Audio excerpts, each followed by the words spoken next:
Bismillahirrahmanirrahim. Assalamualaikum warahmatullahi wabarakatuh.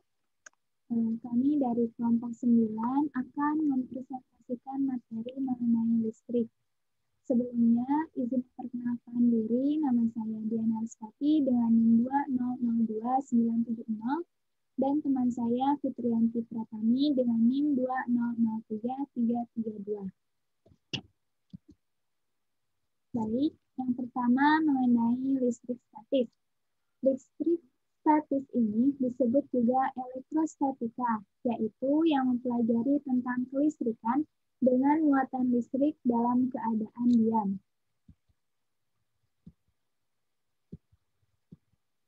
Kemudian muatan listrik.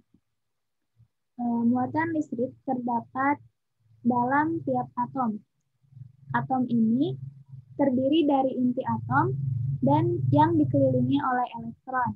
Inti atom ini terdiri dari proton, yaitu yang bermuatan positif, dan neutron yang tidak bermuatan atau netral.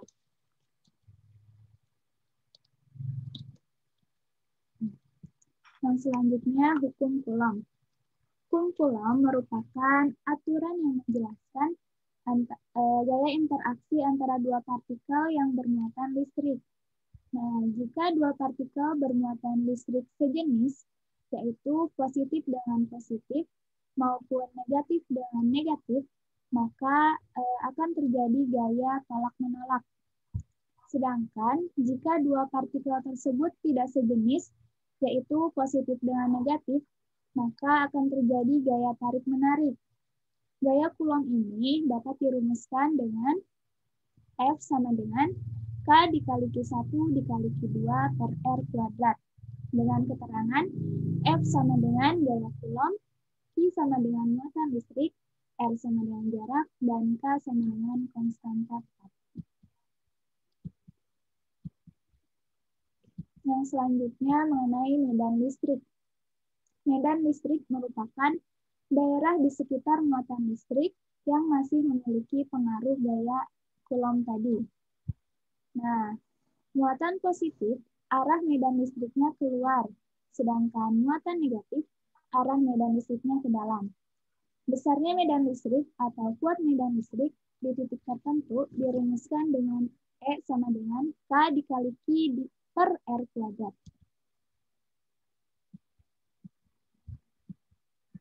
Yang selanjutnya mengenai potensial listrik. Potensial listrik merupakan besarnya energi potensial yang dimiliki muatan 1 Coulomb. Dirumuskan dengan Q sama dengan K dikali Q per R. Sedangkan energi potensial listrik merupakan usaha yang diperlukan untuk memindahkan muatan listrik dari jarak jauh tak hingga ke suatu titik. Dirumuskan dengan energi potensial sama dengan K dikali Q1 dikali Q2 per R. Yang selanjutnya mengenai kapasitor. Kapasitor merupakan komponen listrik yang berfungsi untuk menyimpan muatan listrik. Adapun rangkaian kapasitor, yang pertama rangkaian kapasitor seri. Jika kapasitor dirangkai secara seri, maka muatan yang tersimpan pada masing-masing kapasitor bernilai sama. Nah, jadi muatan listrik seri ini sama dengan Q1, sama dengan Q2, sama dengan Q3. Kemudian beda potensial kapasitor seri sama dengan Q1 ditambah Q2 ditambah Q3. Sedangkan kapasitas kapasitornya 1 per CS sama dengan 1 per C1 ditambah 1 per C2 ditambah 1 per C3. Yang selanjutnya rangkaian kapasitor paralel.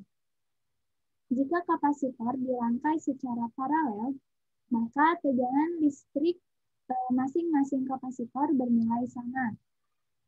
Jadi P sama dengan P1 sama dengan P2 sama dengan P3. Sedangkan muatan listriknya pada kapasitor paralel yaitu Q1 ditambah Q2 ditambah Q3. Dan kapasitas kapasitor pada paralel yaitu C1 ditambah C2 ditambah C3. Materi yang selanjutnya akan dijelaskan oleh Fitriyanti Pratama. Kepadanya dipersilahkan. Baik, terima kasih. Saya akan menjelaskan tentang listrik dinamis arus searah atau arus DC. Listrik searah adalah aliran listrik yang berasal dari titik energi potensial yang tinggi menuju ke titik energi potensial yang rendah.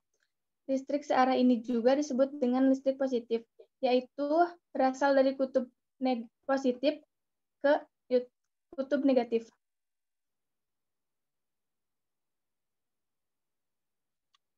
Lanjut.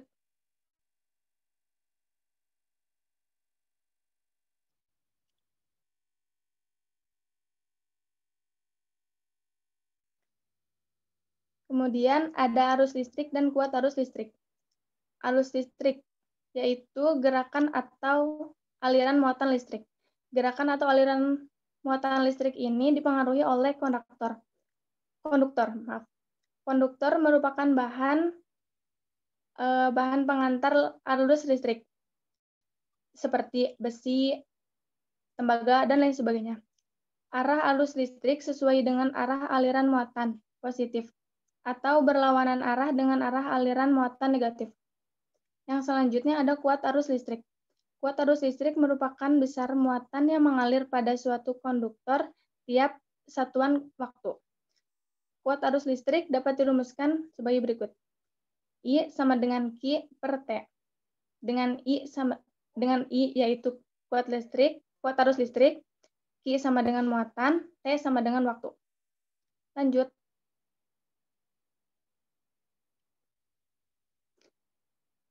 Selanjutnya ada hambatan pada konduktor.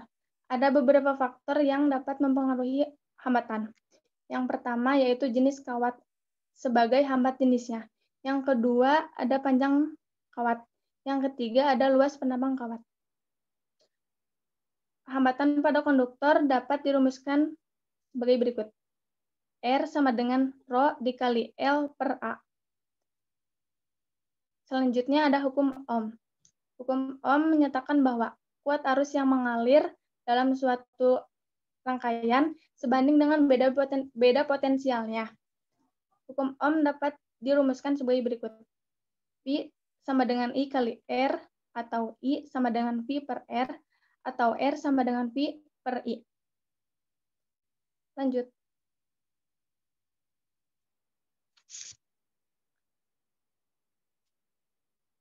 Selanjutnya ada rangkaian pada resistor.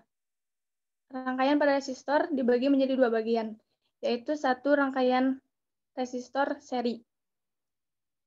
Rangkaian resistor seri adalah rangkaian listrik yang seluruh komponennya disusun secara berurutan. Pada rangkaian ini umumnya tidak membutuhkan banyak kabel, dan pada rangkaian ini pula arus listriknya sama. Yang kedua ada rangkaian paralel. Rangkaian paralel adalah rangkaian listrik yang seluruh komponennya disusun secara berderet. Pada rangkaian ini arus listrik yang mengalir akan berbeda-beda, tetapi mempunyai tegangan yang sama. Lanjut.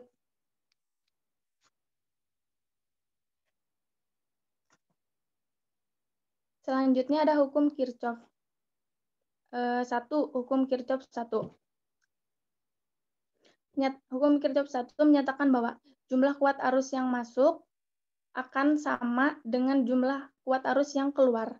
Maksudnya, jumlah kuat arus yang masuk pasti akan selalu sama dengan jumlah kuat arus yang keluar. Contohnya, jumlah kuat arus yang masuk sebesar 5 ampere dan jumlah kuat arus yang keluar pasti akan sama, yaitu sebesar 5 ampere. Yang kedua ada hukum Kirchhoff 2. Menyatakan bahwa jumlah aljabar perubahan tegangan yang mengelilingi suatu rangkaian tertutup sama dengan 0. Hukum Kirchhoff 2 dirumuskan sebagai berikut. Sigma E ditambah sigma IR sama dengan 0. Dengan sigma E yaitu jumlah GGL sumber arus. Sigma IR yaitu jumlah penurunan tegangan, I sebagai arus listrik, dan R sebagai hambatan. Lanjut.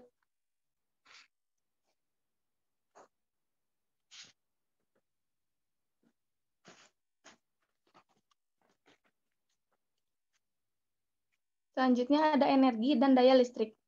Energi listrik. Energi listrik adalah energi yang diberikan oleh suatu sumber tegangan yang terpasang. Energi merupakan suatu hal yang penting dan selalu ada di dalam hal apapun, termasuk dalam listrik. Energi listrik dapat dirumuskan sebagai berikut. P sama dengan V kali I, P sama dengan R kali I kuadrat, P sama dengan V kuadrat per R. Selanjutnya ada daya listrik. Daya listrik merupakan jumlah energi yang diubah setiap satuan waktu. Daya listrik dapat dirumuskan sebagai berikut. W sama dengan V kali I kali T, W sama dengan I kuadrat kali R kali T, W sama dengan V kuadrat per R kali T. Lanjut.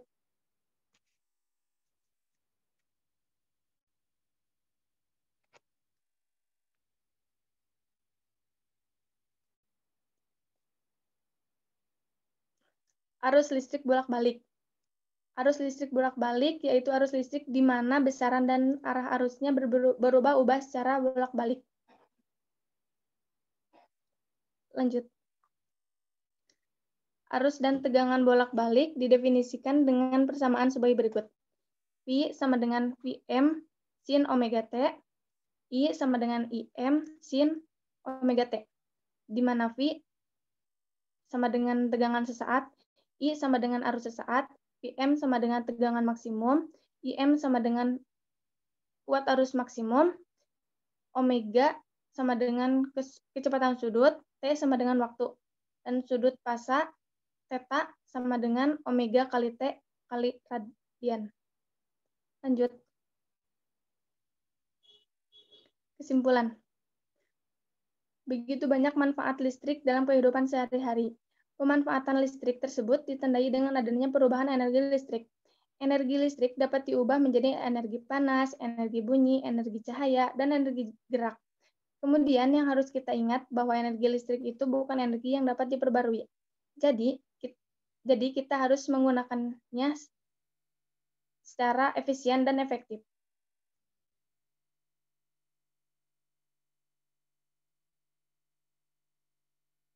Terima kasih.